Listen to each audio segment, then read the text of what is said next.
Hello Banaras, मैं Sonal Verma waste India से आप सभी के समक्ष हमारी पॉडकास्ट सीरीज के एक नए पेज पर आई हूं और हमारे साथ उपस्थित हैं बनारस के जाने माने और लोकप्रिय आरजे सुमित। बहुत बहुत स्वागत करते हैं सर आपका इस प्लेटफॉर्म पे। तो सर आपसे सबसे पहला जो एक आपके बारे में हम जानना चाहेंगे, आपका बचपन कैसा रहा, बचपन की शुरुआत कैसी रही सर, थोड़ा सा अगर आप स्टार्ट कर सकें। चल ही रहा है बचपन तो सब यही कहते हैं बड़े कब होगे, मैं भी कहता हूँ अरे हो जाऊंगा, क्या दिक्कत है। बचपन तो बहुत ही मतलब ऐसा एकदम जैसे ललिता पवार वाली मूवी टाइप नहीं होती है, बहुत ऐसा दर्दनीय नहीं था, बड़ा अच्छा बीता है। पापा इंजीनियर थे, है ना, तो पापा इंजीनियर थे, चूंकि हम 3 भाई थे। तो मैं पैदा वाली आपको कहानी बताता हूँ, वो थोड़ा सा उसमें फिल्मी मसाला है। तो जब हम पैदा हुए ना, तो डॉक्टर बोला कि मम्मी तो अब नहीं बचेंगी, क्योंकि हम ऑपरेशन से हुए। तो डॉक्टर बोला कि देख लीजिए भाई साहब, आपके सामने है, किसको चाहिए। तो पापा बोले यार फैक्ट्री बचा लो, प्रोडक्ट तो आते ही रहेंगे। तो बट टचवुड हम दोनों लोग बच गए, मम्मी पापा। तो एक तो वो रीज़न था, इतना लाड प्यार मिला। दूसरा ये भी है कि सबसे छोटे थे, तो वो एक रीज़न था लाड प्यार करने का। तो 3 भाई में हम सबसे छोटे थे, और जो बड़े वाले भैया वो भी इंजीनियर है। पापा हमारे सर्विस इंजीनियर, लाइक जैसे आपको पता होगा इंजीनियर एक जो ऑफिस में हुक्म देते हैं, और एक जो होते हैं जो घर घर जाके टीवी फ्रिज वॉशिंग मशीन बनाते हैं। तो पापा वो थे। पापा भी हमारे बहुत बड़े स्ट्रिक्ट थे, एकदम हीरो अमिताभ बच्चन टाइप के। वो भी ऐसे बाल लेके चलते थे, तो थोड़ा सा इन्फ्लुएंस उनसे हम हैं। तो ऐसे करते करते, चूंकि मुझे क्रिकेटर बनना था, अभी ना इंडिया के हर दूसरे बच्चे को क्रिकेटर बनना होता, तो हमको शौक था क्रिकेटर का। तो हमने कॉलेज में अंडर-16 भी खेला है। बट कहते हैं ना कि वो मुझे कहानी है याद आ रही है कि आपकी मर्जी से चीज़ें नहीं होती हैं, होती है ऊपर वाले की मर्जी से। जितनी हमारी मर्जी चलनी थी चली। फिर ऐसा हुआ कि पढ़ाई में उतने अच्छे नहीं थे, तो अभी भेड़ चाल में हमने कहा कि यार बीकॉम कर लो, क्योंकि हम 3 दोस्त हैं, एक अमित है और एक मुनीब है और एक मैं। तो अमित थोड़ा पढ़ने में अच्छा है, मुनीब भी ठीक ठीक है, मैं थोड़ा सा अच्छा हूँ। तो अमित ने बोला भाई बीकॉम करते हैं, करियर सेट हो जाएगा। तो बीकॉम कर लिया। 3 साल तो ऐसे बीते हैं जीवन के भाई साहब, यकीन नहीं मानोगे। एक इंसिडेंट मुझे अभी भी याद है, मैं KKC कॉलेज में पढ़ता था, लखनऊ यूनिवर्सिटी से एफिलिएटेड है। तो जैसे आप गेट पे निकलो, मोस्टली कॉलेज के बाहर कहीं भिखारी बैठे होते हैं। तो मैं उसके 3-4 इंसिडेंट आपको बताऊंगा क्या क्या है। तो एक था, तो हम निकले तो भिखारी ने पैसे मांगे, तो उसमें से मैं था, अजय था। तो मैं कहा भैया हमारे पास नहीं है, तो हम तुमको कैसे दें। आप यकीन नहीं मानोगे, तो उस भिखारी ने अपने कटोरे से निकाल के 2 रुपए मुझे दिए। जेन्युइनली मैं मजाक नहीं कर रहा हूँ, KKC के सामने की कहानी है। और आई रिमेम्बर कि कंप्यूटर लैब में हम लोग गए थे, तो मुझे जूते चाहिए थे, मैंने जूते नहीं खरीदे। तो कभी कभी थोड़ी बहुत स्थिति ऊपर नीचे हो जाती है, तो आप नहीं कर पाते। तो अजय था, तो मैंने उसे कहा था भाई मेरे को जूते चाहिए। तो उसने कहा तुम कुछ करना मत, कंप्यूटर लैब के। अब मुझे एक चीज और नहीं समझ में आती, अरे वो कंप्यूटर लैब है, मंदिर थोड़ी ना, चप्पल जूते उतार के बाहर कौन जाता है। ठीक है, एक लड़के का जूता मेरे को बड़ा प्यारा लगा, जेन्युइन में बता रहा हूँ। मैंने अजय से कहा भाई ये जूता चाहिए। उसने कहा तुम जाना, अपना स्लीपर रखना और जूता पहन के चले। मैं गया, जूता पहना, भागा, लेकिन चप्पल लाना भूल गया। क्योंकि अब थोड़ा सा यार इंसानियत तो रहती है ना, किसी की पेट पे लात नहीं मारना चाहिए। लेकिन अजय और अक्लमंद, उसने क्या कहा ना कि अब तुम काम करो, अपनी चप्पल ले लो, क्योंकि घर पे भी तो पहनने कुछ चाहिए, नंगे पर तो नहीं, जूता तो नहीं पहनेगा। तो मैं चप्पल उठा लाया। कुछ यादें कॉलेज की ऐसी हैं कि वो 3 साल कब निकल गया ना, जेन्युइनली नहीं पता चला। फिर शुरू हुई थिएटर की जर्नी, शुरू हुई थिएटर किया, फिर ऐसे ऐसे करते ऐसा जीवन चल रहा है। ये हमारा बचपन से लेकर अभी तक का सफर है। ओके सर, काफी रोमांचक और अच्छा, मतलब ऊपर नीचे चढ़ाव भरा रहा। तो अगले पृष्ठ पे आते हैं। आप इस फील्ड में आए, that is very different you know from मतलब जो हमारा नॉर्मल एक ट्रेडिशनल फील्ड होता है, साइंस, आर्ट एंड कॉमर्स। आप RJ बने, तो इसकी शुरुआत कहाँ से रही, कैसे शुरुआत रही, आप कैसे इस फील्ड को आपने डिसाइड किया, इट वाज अ डेस्टिनी, और कैसे रहा वो हम जानना चाहेंगे। आई थिंक डेस्टिनी है, क्योंकि कभी ऐसा हमको RJ बनना नहीं था, मतलब ऐसा हमारी कोई विश लिस्ट में नहीं था, नहीं RJ बनना है। एक्चुअली हम हार्डकोर थिएटर आर्टिस्ट, मुझे ना थिएटर करना बहुत पसंद है। तो मैं थिएटर में था, और चूंकि क्या होता है ना, बहुत से लोगों को पता नहीं होगा, जब आप थिएटर में होते तो पैसा नहीं होता। हाँ, अभी आप ग्रेट एक्टर हो तो ऑब्वियसली पैसा होगा, मेरे जैसे तो कहाँ ही पैसा मिलेगा। तो ठीक है, पैसा नहीं था। तो करते थे यार। अभी लखनऊ में एक रिवर फ्रंट है, तो हमारे पास इतना भी पैसा नहीं था कि हम हॉल भी बुक कर सके, क्योंकि अगर आपको एक हॉल बुक करना होता तो आपको 5 to 10,000 देने होते, तो हमारे पास उतना भी नहीं था। तो हम लोग रिवर फ्रंट लखनऊ में, तो उसके नीचे हम लोग रिहर्सल करते थे। अभी रोज का 30 रुपए जा रहा है, तो पापा पूछते थे ना, बेटा इतना पैसा तो तुम कमा नहीं रहे हो जितना हमारी जेब से ले जा रहे हो। हाँ ये बात तो सही है, बात राइट पापा। तो फिर एक टाइम के बाद हमको भी रियलाइज हो कि यार पैसा तो नहीं आ रहा, भी पैसा भी चाहिए। तो एटलीस्ट उस टाइम ना आयुष्मान खुराना का बहुत बूम था। हाँ, आयुष्मान खुराना का, और उनकी स्टोरी बहुत इंस्पायरिंग है, क्योंकि उन्होंने भी ऐसा ही शुरू किया। उनको भी जाना फिल्मों में था, तो उन्होंने भी शुरुआत इसी से किया। लाइक पहले वो जॉक बने, फिर उन्होंने टीवी होस्ट किया। तो हमने भी वही शुरुआत करी रेडियो में आने की। थिएटर करते थे। उसके बाद हमने शुरू किया इंटर्नशिप। इंटर्नशिप जो किया, तो इंटर्नशिप के बाद ऐसे ही एक एचआर थी, उन्होंने वादा किया कि आपको नौकरी देंगे, विल कॉल यू बैक, ऐसा तो आप लोग कहते हो कुछ बट कभी आता नहीं है। बट प्लीज एक रिक्वेस्ट यार, जितने भी एचआर है प्लीज कॉल बैक किया करो, बड़ा दुख लगता है दिल से। श्योर है ना। तो उन्होंने कॉल बैक किया नहीं, हालांकि फिर इंटर्नशिप के बाद जॉब का ऐसा कोई मौका नहीं मिला, तो फिर एक कम्युनिटी रेडियो हमने ज्वाइन किया। कम्युनिटी रेडियो बहुत प्रताड़ित करता है भाई साहब, सही में बता रहा हूँ, इतना प्रताड़ित करता है। सुबह 6 बजे उठा के रेडियो खुलवाएगा।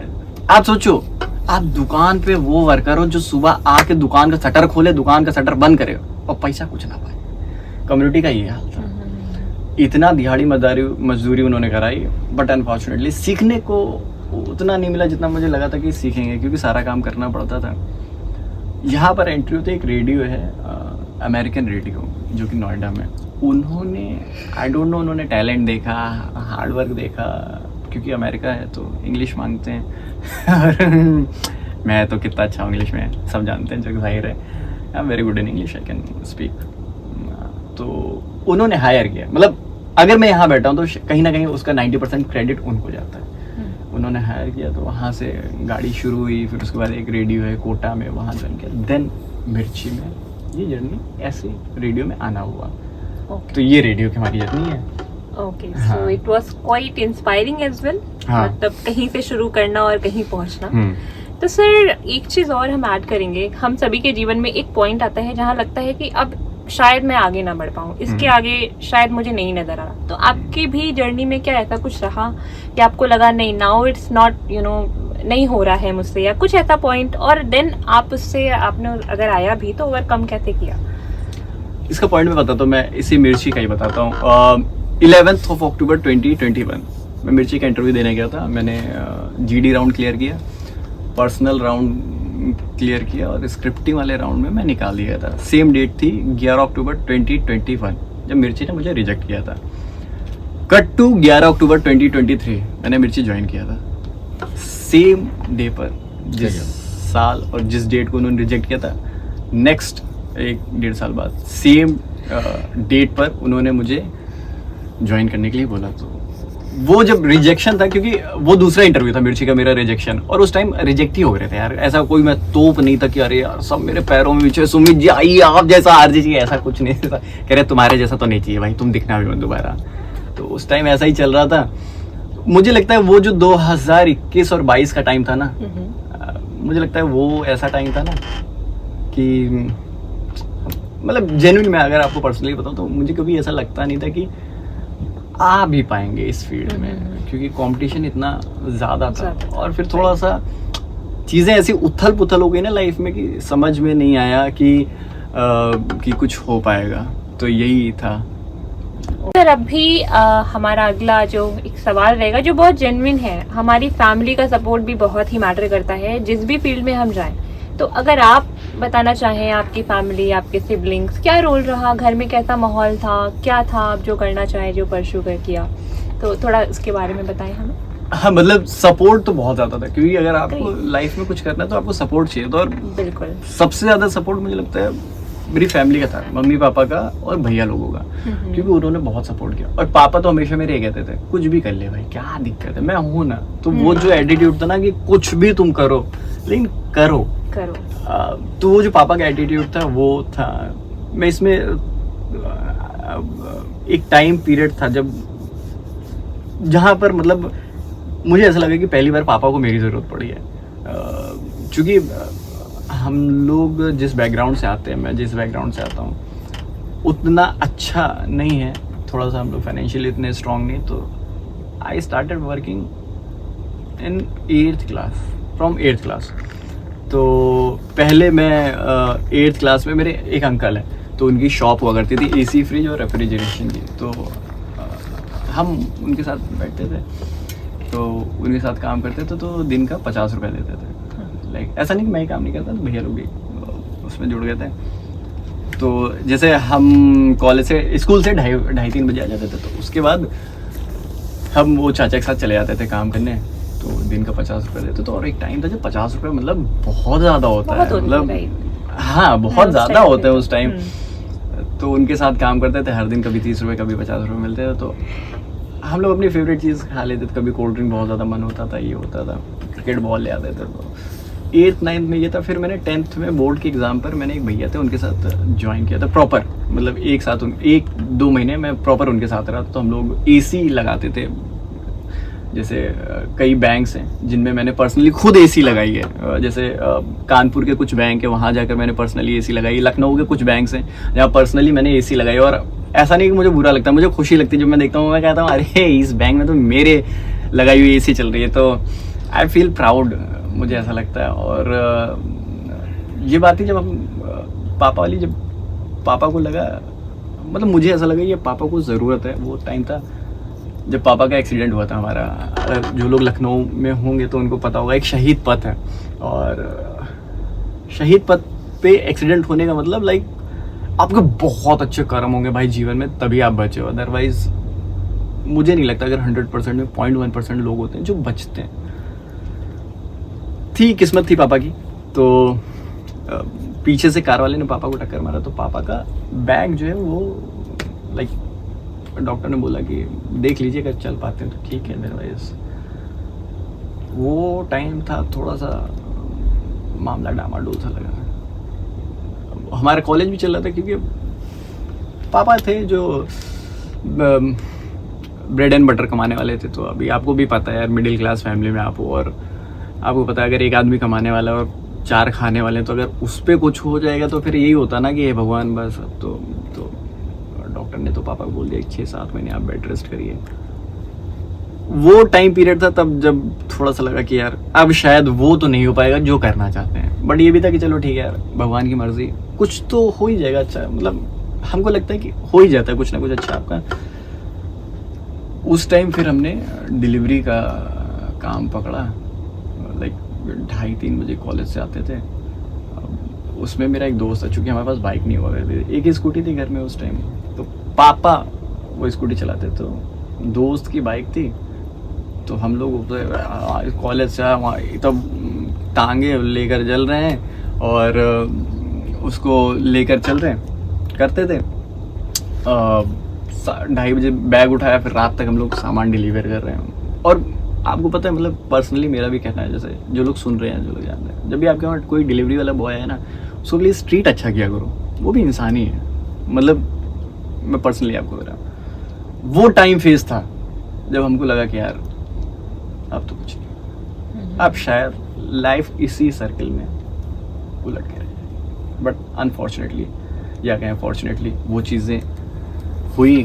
फॉर्चुनेटली हम भी थोड़ा सा मैच्योर हुए, चीज़ों को देख के, घर की स्थिति देख के धीरे धीरे ओवरकम किए। और इवेंचुअली कहते हैं ना, जो भगवान करता है अच्छा करता है। शायद वो चीज़ें नहीं होती तो आपको इतना अच्छा लड़का कैसे मिलता है।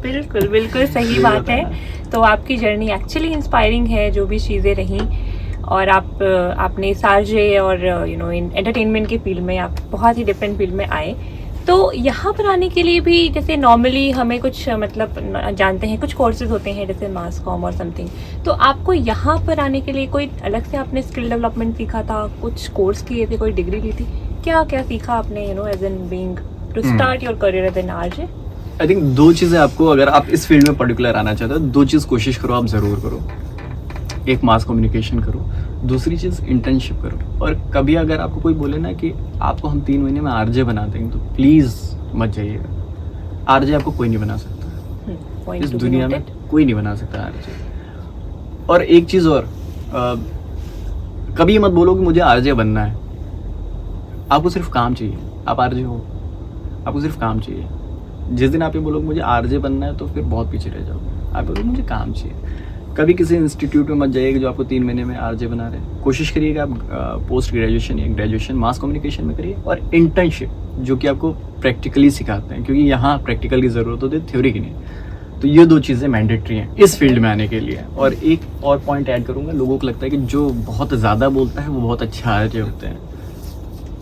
मिथ है, गलत है। जिस इंसान को पता है कहाँ चुप होना है, कहाँ बोलना है, वही अच्छा आरजे होता है। ये चीज़ें मुझे लगती हैं होनी चाहिए। बिल्कुल बिल्कुल सर। सो सर, आपका एक्सपीरियंस कैसा था जब आप फर्स्ट टाइम आपने ट्रेनिंग ली, या जब भी आप स्टार्ट करने वाले थे, पहली बार वो माइक्रोफोन के सामने बैठना और दुनिया आपकी आवाज़ सुन रही, तो वो एक्सपीरियंस आई थिंक कैसा रहा, वो हम जानना चाहेंगे। ये तो शब्दों में तो नहीं ला सकता, आई डोंट नो, मतलब शब्दों में तो नहीं ला सकता। मतलब हाँ, ये चीज़ें ऐसी हैं जो आप शब्दों में ला नहीं सकते। दूसरी चीज़, पहला शो जब मेरा ऑन एयर गया था, मैं उसकी डेट आपको बता सकता हूँ, 24 जुलाई 2023। ओके। तो ये वो डेट थी जब मैंने इवनिंग शो पहली बार मेरी आवाज़ पूरे शहर ने सुनी थी। 24 मई।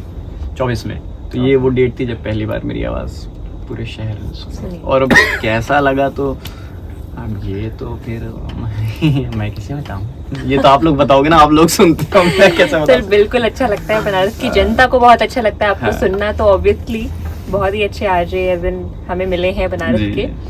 तो सर ठीक है, ये तो आपकी बात रही। आपका एक्सपीरियंस मैं जानना चाहूंगी, कोई ऐसा कॉलर आपका, कोई डे टू डे, कोई ऐसा जिससे बात करके आपको बहुत डिफरेंट हुआ हो, कोई ऐसा इंसिडेंट महसूस हुआ हो, या उससे बात करके आपको बहुत खुशी मिली हो, या कुछ सीखने को मिला हो, समथिंग जिससे बात करके होता है कि आपको मतलब कुछ लगा हो डिफरेंट?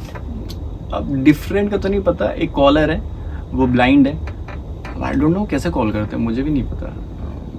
और डॉट 9:30 पर उनका कॉल आएगा, डॉट 9:30 पर उनका कॉल हमेशा आएगा।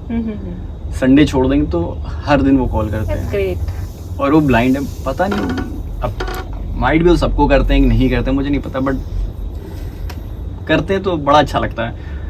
तब लगता है कि हाँ यार, जीवन में कुछ तो पैसे के अलावा कुछ तो कमा रहा हूँ। पैसे भी इतने नहीं है, झूठ बोलता हूँ।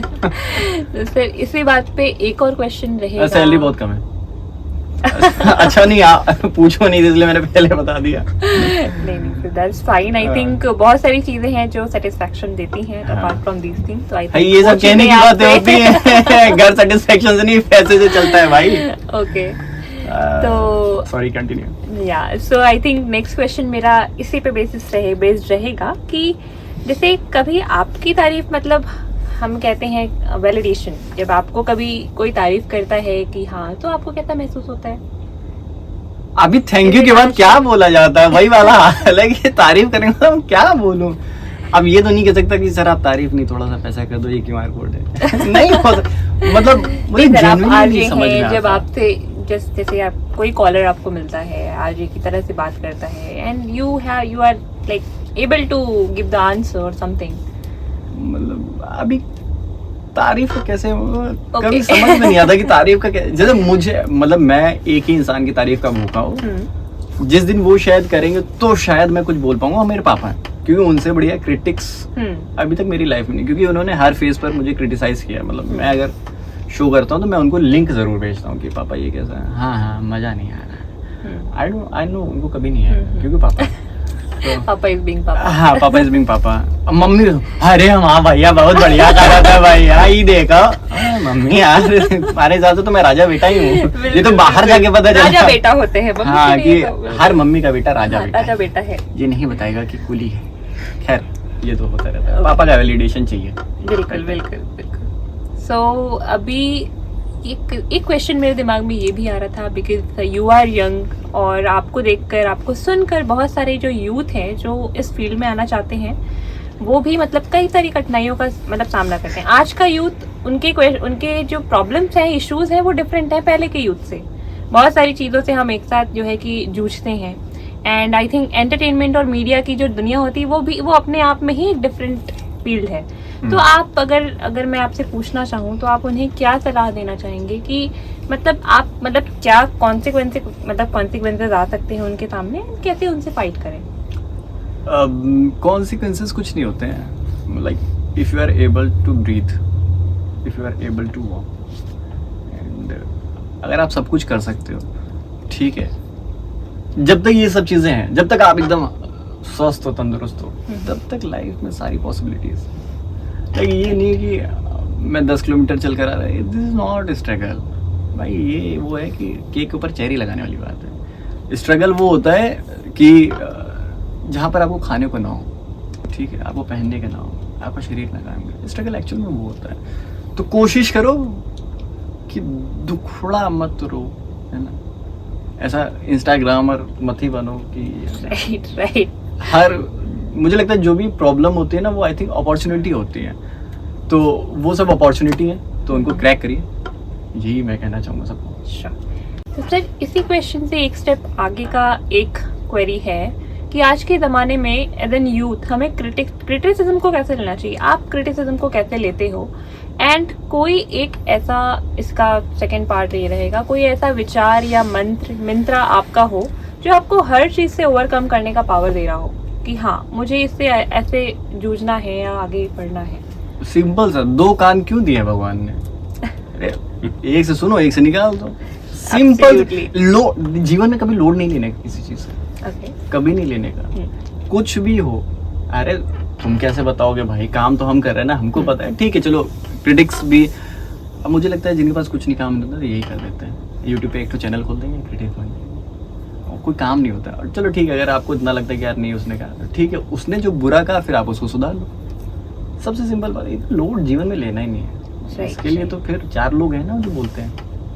ओके, तो सर अभी नेक्स्ट क्वेश्चन ये रहेगा कि आप आरजे हैं, तो इसके अलावा भी आपकी क्या हॉबीज हैं? मतलब आरजे की दुनिया से बाहर निकलने के बाद आप क्या करना पसंद करते हैं? क्या चीजें आपको हॉबीज तो बड़ा बदलता रहता है। ओके, लाइक हमको कुकिंग बहुत पसंद है। Oh great, nice. हाँ, मैं एक अच्छी पत्नी हो सकता हूँ, मुझे ऐसा लगता है। so... मैं एक अच्छी पत्नी हो सकता हूँ। ओके। मुझे घर का सारा काम करना बड़ा अच्छा लगता है। लाइक खाने में मुझे शाही पनीर बहुत अच्छा बनाना आता है। अगर आप टेस्ट करना चाहते हो तो मिर्ची_सुमित इंस्टाग्राम आईडी है, फॉलो कर लोगे तो जरूर बताऊंगा। हाँ, मतलब हॉबीज बदलती रहती हैं, लाइक बदलती रहती है। कुकिंग हमेशा एक कॉमन रहता है, कभी कभी बुक पढ़ना भी हो गया। और एक काम जो मुझसे नहीं हो सकता है, मेरे से चुप नहीं बैठा जाता भाई, पता नहीं क्यों, आई डोंट नो, मुझे क्यों चुप नहीं बैठा जाता। कोई तो बीमारी, ये मेरी मम्मी की बीमारी मुझे लगी। ओके, तो इस तरह अभी चलते हैं अपनी, शायद ये मेरी आखिरी क्वेश्चन होगा आपसे। आजकल के युवा जो आरजे की फील्ड में, आरजे या फिर जो मीडिया की फील्ड में आना चाहते हैं एज एन आरजे, उनके अंदर क्या स्किल्स होनी चाहिए? क्या ऐसी चीज़ें होनी चाहिए जो मैंडेटरी है, या अगर किसी के पास नहीं भी हो तो वो डेवलप आज से कैसे करे कि वो कल इस फील्ड में आ सके? Very difficult question. 25 साल के लड़के से ऐसा सवाल पूछो तो should be very very very easy for you, आप आरजे हो। आई थिंक स्पॉन्टेनिटी होनी चाहिए, है ना, स्पॉन्टेनिटी होनी चाहिए। पढ़ो, लिटरेचर पढ़ो, बुक जितना आप पढ़ सकते हो, ऑब्जर्वेशन जितना कर सकते हो, एंड आई थिंक यार मुझे लगता है ना, सब कहने में बड़ा अच्छा लगता है। जब आप उस फील्ड में आते हो ना तो आपको सब पता चल जाता है कि दिखावा ही है, जितना भी ज्ञान दिया जाता है ना, कुछ नहीं है। बेसिक काम ही करना होता है, ठीक है, बेसिक काम करना होता है, बट रेगुलर करना होता है। बस यही मैं कहूँगा कि कुछ भी आप कर रहे हो ना तो रेगुलर करो, भले 1 घंटे करो यार, 1 घंटे पढ़ा रहो, 1 घंटे पढ़ो, 1 घंटे बात करो, बट रेगुलर करो, अगर कुछ भी आपको अचीव, मुझे ऐसा लगता है। बाकी ज्ञान तो पूरी दुनिया दे ही रही है। इंस्टाग्राम खोलिए, मिर्ची_सुमित, मिल जाएगा। Okay, so that's really great sir. दूसरी चीज़ ये है कि अगर भले ही आप यू आर यूथ एंड 25 साल की ज़िंदगी में आपने बहुत कुछ देखा है, मैं ये तो कह सकती हूँ, इस पॉडकास्ट से हम सभी ये अंदाज़ा लगा सकते हैं। तो सर एक मंत्र या एक ऐसी लर्निंग जो आप हमारे ऑडियंस को देना चाहें, यूथ को देना चाहें, या जो भी एक ऐसे पेज से गुजर रहा है, तो आई वुड लाइक टू, मतलब अगर आप उनको बोलना चाहें कुछ, एक लर्निंग। लर्निंग जीवन में एक ही सीखी है कि हंसते रहो भाई, कुछ भी हो जाए, Absolutely. खुश रहो, चेहरे पे स्माइल रहे, जिससे भी मिलो उसका दिन बना दो। तुमसे जो मिले ना, कहे अरे ये बंदा बड़ा बढ़िया है, ये अगर आपको कोई कहता है, बस जीवन में और कुछ करने की जरूरत नहीं। खुश रहो, लोगों को खुश करो बस, और टेंशन लेने की जरूरत नहीं है। लोग कहते हैं जीवन लंबा है, लंबा कुछ नहीं है, कब स्विच ऑफ हो जाए कुछ नहीं पता। खुश रहो, मुस्कुराते रहो, मौज लो, बाकी सुनते रहो मिर्ची 98.3। इट्स बहुत बहुत अच्छा लगा सर। एंड आई थिंक जैसे आपने बताया, आपका पॉडकास्ट सुन करके जितने भी लोग सुनेंगे, हम सभी का दिन बढ़िया ही जाने वाला I है। hope. इतना इंस्पायरिंग पॉडकास्ट शुरू से अंत तक जो हमें मिला है, एंड बीइंग नॉट, ऐसा भी नहीं कि हम बहुत ही पुराने या किसी मतलब बड़े इंसान से, बुजुर्ग इंसान से, नहीं भाई, 25। He is just 25 years old and he has given us like so much of insights of life. So thank you so much sir, and आपसे हम आगे भी कुछ ना कुछ चीजें लेते रहेंगे, जुड़ते रहेंगे, मिलते रहेंगे। तो बिल्कुल सुनते रहिए सर। आप अपनी इंस्टा आईडी एंड रेडियो मिर्ची चैनल अगर आप एक बार फिर से रिपीट हाँ, मिर्ची_सुमित मेरा इंस्टा आईडी है। बाकी 98.3 रेडियो मिर्ची पर आपको मैं मिलूंगा सुबह 8 से 11। Sure. Thank you so much.